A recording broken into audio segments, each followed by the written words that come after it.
வணக்கம் வியூவர்ஸ். அடுத்ததா time and டிஸ்டன்ஸ்ல ட்ரெயின் ரிலேட்டட் ப்ராப்ளம் பார்க்க போறோம். A train 100 meter long is running at a speed of 30 kilometer per hour. The time in seconds, time secondsல எழுத சொல்றாங்க. In which it passes a man standing near the railway lines. அதாவது railway line கிட்ட ஒரு மனிதன் நின்று கொண்டு இருக்கிறான். அந்த மனிதனை ஒரு ட்ரெயின் கிராஸ் பண்ணி போகுது. அது கிராஸ் பண்ணி போகிறதுக்கு எவ்வளவு டைம் எடுத்துக்கும் அப்படின்றத கேக்குறாங்க. என்ன கொடுத்துருக்காங்கன்னு பாருங்க. ட்ரெயினோட லென்த் கொடுத்துருக்காங்க, எவ்வளவு ஸ்பீட்ல போகுதுன்னு கொடுத்துருக்காங்க. அப்போ நமக்கு என்ன ஃபார்முலா தெரியும்னா distance equal to time into ஸ்பீடுன்னு நமக்கு தெரியும். அப்ப டைம் மட்டும் கண்டுபிடிக்கணும்னா ஸ்பீடை இங்க அனுப்பிட்டீங்கன்னா டிவைட் ஆயிடும். அப்ப time equal to distance by speed.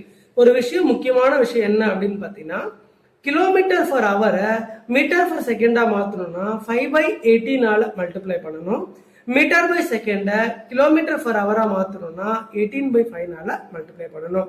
இந்த ட்ரெயின் ரிலேட்டட் ப்ராப்ளம்ஸ்ல முக்கியமான விஷயம் என்னன்னா, ஒரு ட்ரெயின் ஒரு பொருளையோ இல்ல ஒரு மனிதரையோ ஒரு போலையோ கிராஸ் பண்ணி போகுதுன்னா டிஸ்டன்ஸ் என்னவா இருக்கும் அப்படின்னு பாத்தீங்கன்னா அந்த ட்ரெயினோட லென்த் தான் டிஸ்டன்ஸா இருக்கும்.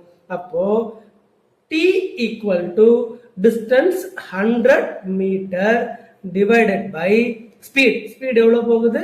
30 kilometer per hour போகுது. அப்போ 100 divided by கிலோமீட்டர் நம்ம எதெல்லாம் மாத்தணும்? மீட்டரா மாத்தணும். அப்ப மீட்டரா மாத்துறதுக்கு என்ன பண்ணணும்? 5/18 மல்டிப்ளை பண்ணணும். அப்ப 30 into 5/18. இப்ப கேன்சல் பண்ணலாமா? 6 டேபிள்ல கேன்சல் பண்ணா, so 5 6 are 30, 3 6 are 18, 1 5 are 5, 2 5 are 10, அப்ப 20, again 1 5 are 4 5 are. அப்ப ஆன்சர் என்ன இருக்கு நமக்கு? 4 divided by 1/3 இருக்கு. இந்த 3 மேல போயிடுச்சுன்னா 4 into 3, ஆன்சர் 12 செகண்ட்ன்றது ஆன்சரா இருக்கும். இந்த வீடியோ உங்களுக்கு பிடிச்சிருந்தா லைக் பண்ணுங்க, சப்ஸ்கிரைப் பண்ணுங்க, மறக்காம ஃப்ரெண்ட்ஸ் எல்லாருக்கும் ஷேர் பண்ணுங்க. தேங்க்யூ.